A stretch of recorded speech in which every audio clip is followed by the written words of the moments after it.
sports and entertainment capital of the world now has a rugby team. The LA Giltinis of Major League Rugby kick off their inaugural season this coming Saturday at the LA Coliseum. Hayre caught up with the city's newest athletes to learn so much more about a sport that's on the rise in the United States.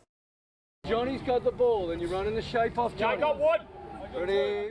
Coach, what does it mean to A, play in a city like Los Angeles, and B, play in an iconic venue like this? It's amazing. Being a young Australian boy, I watched the Olympics here, and we all follow Los Angeles sports. And yeah, to get an opportunity to lead a team in this stadium in a great city like Los Angeles is it's a dream come true. What does it mean to grow the sport here in the States? Well, everyone around the world says the United States is the sleeping giant of rugby.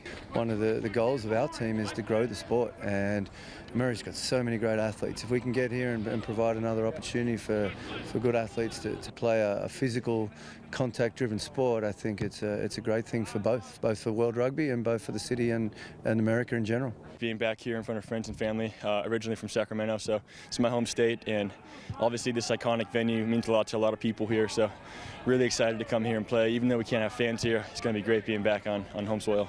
Where do you see the sport going in the U.S.? It's been talked about for the past 10, 15 years that the U.S. will take off in rugby, but I think the difference is now we actually have the platform for it with Major League Rugby and some serious success with our national team. So I think in the next 10 years probably we'll be a real force to contend with, and I'm looking forward to being part of that growth. I'm from Hawaiian Gardens, California, Southeast LA. I got into rugby through the Alternatives to Gang Membership, a program in Hawaiian Gardens, which is just basically an at-risk youth program.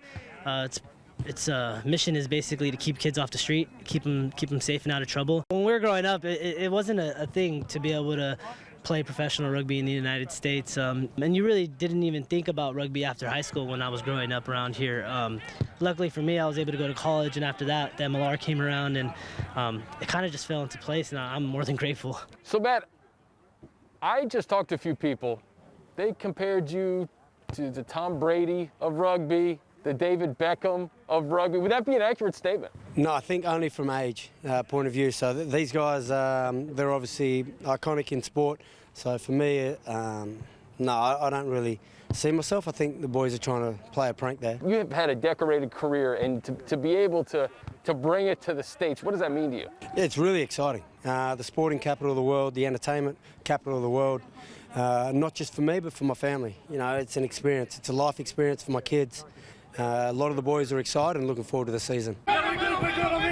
We're extremely grateful to have the opportunity to have this as our home ground. You know, it means a lot to the team and to everyone out there playing. So hopefully we play a solid game on Saturday that represents how lucky we are to play at this great ground, and we add to the history of this stadium. For Chargers and Rams fans that are waiting for the fall, this will be a nice little replacement for the summer, right? Yeah, well, get out and support us, Chargers and Rams fan. Only worry you've got is if you don't want to go back down and fell at the end of it. You enjoy our game too much.